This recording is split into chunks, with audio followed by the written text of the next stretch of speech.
미국 정부의 HBM 수출 규제는 결국 삼성전자와 SK하이닉스 등 세계 시장을 선도해온 우리나라 반도체 업계에 영향을 줄 수밖에 없습니다.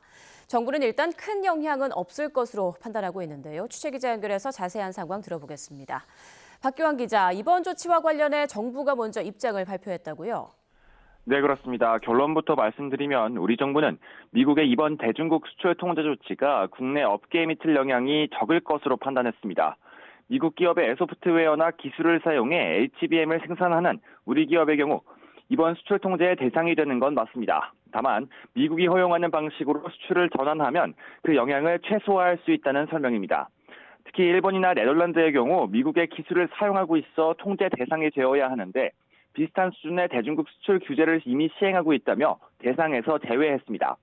우리 정부도 이와 관련해 그동안 미국과 긴밀한 협의를 진행해왔다면서 양국 기업이 예상치 못한 피해를 보지 않도록 두 나라가 함께 노력하기로 했다고 설명했습니다. 이와 별개로 반도체 장비에 대해서도 대중국 수출 통제 대상이 확대됐는데 우리 정부는 여기에 해당하는 국내 기업은 소수에 불과하다고 판단했습니다.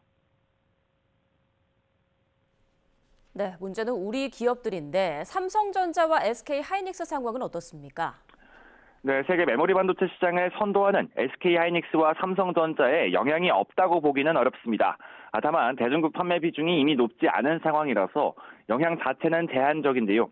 특히 SK하이닉스의 경우 HBM 물량 대부분을 엔비디아를 비롯한 미국 시장에 판매하고 있습니다. 미국 수요를 충당하기에도 이미 버거울 정도인데요. 반면 삼성전자의 경우 HBM2 등 일부 저사양 HBM을 중국에 판매해 왔습니다. 전체 매출의 20% 정도로 알려졌는데요. 다만 4분기 안에 엔비디아 품질 테스트를 통과한다면 미국으로의 매출이 증가하면서 수출 통제 영향도 충분히 극복할 수 있을 것으로 보입니다. 오히려 바짝 뒤쫓고 있는 중국 업체들이 반도체 장비를 수급받지 못하면서 우리 기업들이 초격차를 유지하는 데 유리할 수 있다는 전망도 나오고 있습니다. 오늘 오후 1시 반 기준으로 SK하이닉스는 전날보다 1.5% 이상, 삼성전자는 0.7% 이상 오른 가격에 거래되고 있습니다. 지금까지 YTN 박기환입니다.